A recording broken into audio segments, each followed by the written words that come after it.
Muito bem, pessoal. Nós hoje vamos ter mais uma aula aí de literatura. E hoje nós vamos estudar aí o arcadismo, que compreende basicamente o século XVIII da história do Brasil, ok? O arcadismo aí também chamado de setecentismo ou neoclassicismo, ok? Bom, como toda a nossa aula de literatura, nós vamos primeiramente aqui tentar compreender o panorama histórico mundial que compreende essa época aí da literatura brasileira, ok? Então veja só, em 1711, por exemplo, nós tivemos a criação da capitania de Minas Gerais, separada de São Paulo, ok? Em 1729, Johann Sebastian Bach compõe uma de suas obras, A Paixão segundo São Mateus. Em 1742, Celsius desenvolve a escala em centígrados, ok? Em 1750, a música sinfônica em forma de orquestra começa a se difundir então pela Europa, ok? Também em 1750 nós tivemos o Tratado de Madrid para definir aí os limites entre as respectivas colônias da América do Sul, aqui sul-americanas, ok? Também em 1750 o Marquês de Pombal torna-se secretário de Estado aqui no Brasil. Em 1755, ocorre então o terremoto de Lisboa, um terremoto de grandes proporções que acaba com a destruição dessa cidade portuguesa. Em 1756, começa a Guerra dos 7 Anos na Europa. Em 1757, a Escola Fisiocrata da França inicia a teoria econômica moderna, ok? Em 1759, os britânicos conquistam então a colônia francesa de Quebec, conhecido hoje lá no Canadá, ok? E também em 1759 aconteceu aqui no Brasil a expulsão dos jesuítas no nosso território brasileiro, ok? Em 1762, Rousseau lança o Contrato Social, que é um clássico aí do iluminismo, ok? Em 1764, Mozart escreve a sua primeira sinfonia aos 8 anos de idade. Em 1774, Luís XVI chega ao poder na França. Em 1775, começa a Guerra da Independência dos Estados Unidos, ok? Seguindo aqui, em 1776 é assinada então a Declaração de Independência dos Estados Unidos. Em 1777 cresce a indústria têxtil da Inglaterra, que futuramente seria aí a Revolução Industrial, ok? Em 1783 é o fim da Guerra da Independência. E também nesse ano, os irmãos Montgolfier realizam o primeiro voo humano num balão de ar quente. Em 1787, surge então a Constituição norte-americana, que é assinada nesse ano. Em 1789, nós tivemos aí a Revolução Francesa, que foi um marco aí do fim da Idade Moderna e início da Idade Contemporânea. Também nesse ano, George Washington torna-se o primeiro presidente dos Estados Unidos. Também nesse ano, nós tivemos aí o começo da química moderna por Lavoisier. E também nós tivemos aqui no Brasil a Inconfidência Mineira. Em 1792, a proclamação da República Francesa e também o julgamento dos Inconfidentes e também a execução de Tiradentes. Em 1798, a Conjura Baiana estoura lá em Salvador.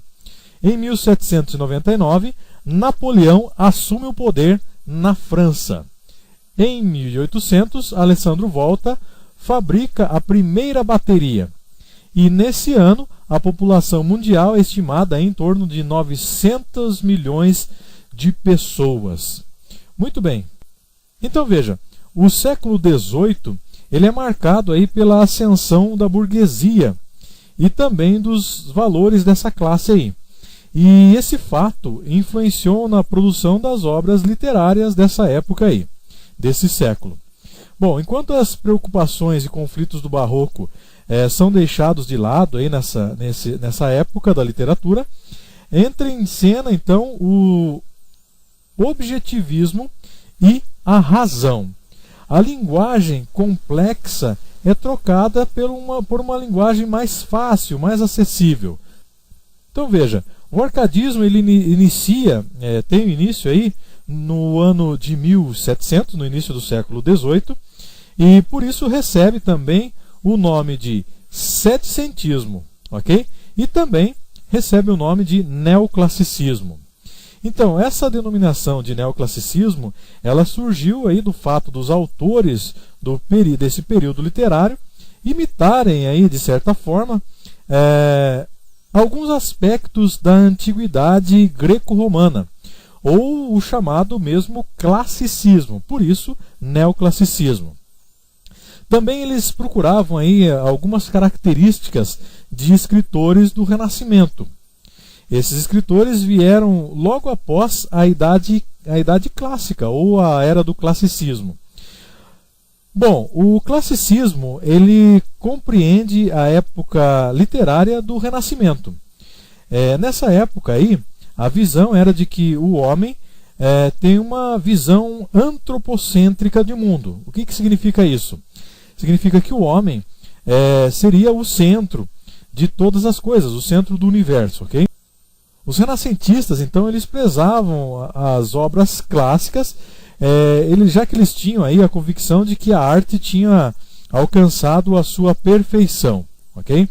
Então, assim como os renascentistas, os escritores árcades dessa época, do arcadismo, eles pretendiam retomar o estilo clássico, porém, com uma nova maneira aí, denominada, então, neoclássica, ok? De observar essa maneira neoclássica, de observar aí as considerações artísticas abordadas nesse período aí, como por exemplo a razão e a ciência, ok?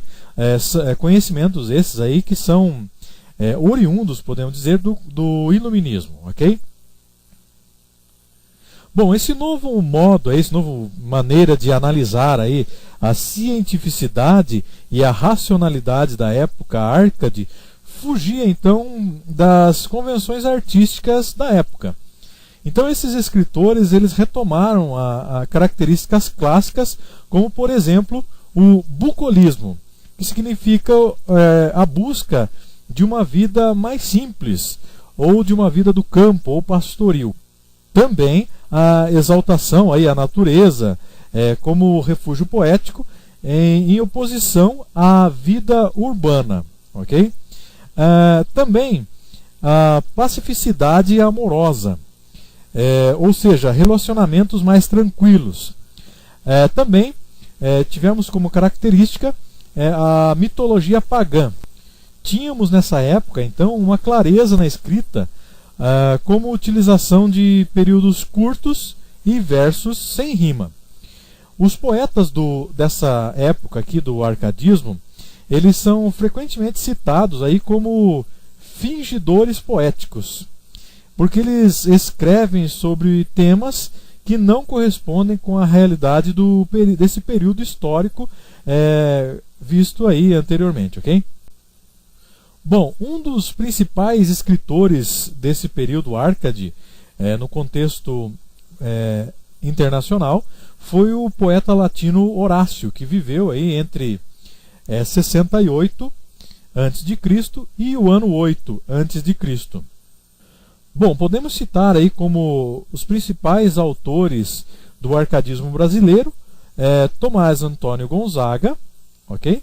Cláudio Manuel da Costa e também o Frei José de Santa Rita Durão. Bom, os escritores árcades mineiros, eles tiveram uma participação direta no movimento da Inconfidência Mineira. Então eles tinham recém-chegado de Coimbra com algumas ideias diferenciadas e influenciados também pela independência aí dos Estados Unidos.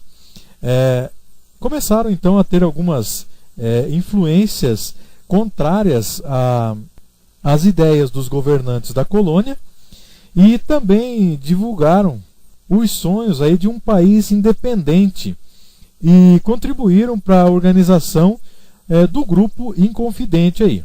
Esses escritores eram Tomás Antônio Gonzaga, Alvarenga Peixoto e Cláudio Manuel da Costa. Desse grupo, apenas um deles não tinha aí a mesma formação intelectual dos demais inconfidentes, e também nem era escritor. Era justamente Tiradentes, que era dentista de prática. Bom, as principais obras dessa época literária são as seguintes: a obra poética de Cláudio Manuel da Costa, o Araguai de Basílio da Gama, Cartas Chilenas e Marília de Dirceu de Tomás Antônio Gonzaga, e Caramuru do Frei José de Santa Rita Durão. Ok? Bom, vamos analisar agora um trecho de Marília de Dirceu de Tomás Antônio Gonzaga. Ok? Então, nessa obra Marília de Dirceu, existe aí uma simplicidade refinada neoclássica, uma dicção aí aparentemente direta e espontânea, cheia de imagens graciosas e de alegorias mitológicas, ok? Essa obra ela tem assim um ritmo agradável, suavizado pelos versos curtos, pela alternância aí de decassílabos e hexassílabos e pelo uso do refrão e dos versos brancos, ok? Bom, a estrutura métrica dessa obra é a versificação pouco variada e versos de 4 sílabas. Bom, então o trecho que nós vamos analisar diz o seguinte: Eu, Marília, não sou algum vaqueiro que vivia de guardar alheio gado, de tosco trato, de expressões grosseiro, dos frios gelos e dos sóis queimado. Tenho o próprio casal e nele assisto. Dá-me vinho, legume, fruta, azeite. Das brancas ovelhinhas tiro o leite, e mais as finas lãs do que me visto. Graças, mar flua bela, graças à minha estrela. Eu vi o meu semblante numa fonte. Dos anos lida não está cortado. Os pastores que habitam este monte respeitam o poder do meu cajado. Com tal destreza toco a sanfoninha, que inveja até me tem o próprio alceste. Ao som dela concerto a voz celeste. Nem canto letra que não seja minha. Graças, Marília Bela. Graças à minha estrela. Então aqui agora nós temos aqui 20 versos que nós vamos fazer uma breve análise desses versos aí. Então veja, nós temos aí, por exemplo, o pastoralismo, ou seja, o bucolismo que nós comentamos anteriormente. Então a exaltação aqui nesse trecho da vida pastoril e campestre, no entendimento aí de que a felicidade e a beleza decorrem da vida no campo. Então é de convenção aí dos árcades o poeta identificar-se artisticamente como pastor e identificar sua musa como pastora, ok? Então observe aqui algumas palavras: vaqueiro, gado, ovelhinhas, monte e cajado. Algumas palavras desse trecho que nos remete à história do pastoralismo ou do bucolismo, a ideia do campo, da vida campestre, ok? Bom, nós temos também nesse trecho o otimismo, ou o narcisismo, ok? Nesse verso aqui, o poema manifesta, o poeta, no caso, ele manifesta-se satisfeito com o próprio destino que ele tem. E ele diz aqui no final: graças, Marília Bela, graças à minha estrela. Então é evidente aqui o propósito da autovalorização, do narcisismo, ok? Bom, é evidente aqui o propósito da autovalorização, o narcisismo aqui nos versos 11 e 12. Eu vi o meu semblante numa fonte, dos anos ainda não está cortado, ok? Vemos também aqui nos versos 13 e 14 a alusão aí à virilidade. Os pastores que habitam este monte respeitam o poder do meu cajado, ok? Também a exortação da sensibilidade artística aí nos versos 15 e 16. Com tal destreza toco a sinfonia, que inveja até me tem o próprio Alceste, ok? Bom, nós temos também nesse trecho um ideal burguês de vida, na afirmação da condição de proprietário aí, ok? No orgulho pela posse da terra, como nos versos 5, por exemplo, tem o próprio casal e nele assisto, e do verso 8, e mais as finas lãs de que me visto. Então o poeta ele se apoia para expressar aí a consciência de superioridade sobre o vaqueiro que vivia de guardar o gado alheio, okay? O gado de outra pessoa. Que o poeta então ele deprecia nos versos 3 e 4, de tosco trato, de expressões grosseiro, dos frios gelos e dos sóis queimado. Também nós vemos aqui a simplicidade. Então observa-se aí o predomínio da ordem direta das frases, ok? E a clareza da expressão, sem muitas figuras de linguagem, ok? Então isso aqui seria, esses versos eles estão próximos aí da própria prosa. Veja só esse segundo trecho aqui, olha só. A minha amada é mais formosa que o branco lírio dobrado à rosa, que o cinamomo, quando matiza, com a folha à flor, Vênus não chega ao meu amor. Então veja que aqui nós temos como característica a simplicidade. Veja só o predomínio da ordem direta da frase e a clareza das expressões aí, sem muitas figuras de linguagem. Então esses trechos que nós vimos aqui, eles se aproximam até da própria prosa, ok?